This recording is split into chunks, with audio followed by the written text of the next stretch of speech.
We've got a couple of minutes left. It's time for Barage the Farage. Oh, here we go. So I never know what I'm going to get, I promise you. This one. If Trump becomes president in 2024, do you think the Ukraine war will be over the next day?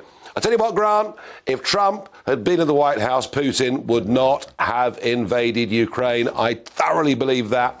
It was the withdrawal from Afghanistan that Biden did, leading, of course, to the Taliban, who he'd fought for 20 years, taking it over. What Putin saw was Western weakness. Now, I can't promise you, if Trump gets back, it'll all be over the next day.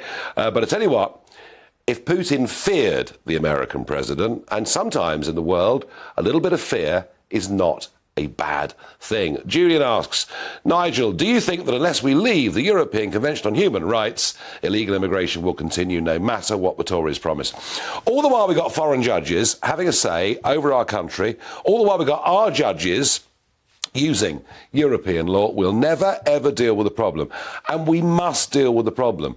This country has always been very open. We want good people to come to Britain. We don't want bad dudes crossing the English Channel and pretending to be someone different to what they are. And finally, Matt asks, what do you think of the government's proposals to raise the pension age to 68? Matt, we cannot, and I'm sorry, some of you will hate this, but we cannot go on getting old age pensions in our mid-60s if our life expectancy is going into the 80s. We just can't do it.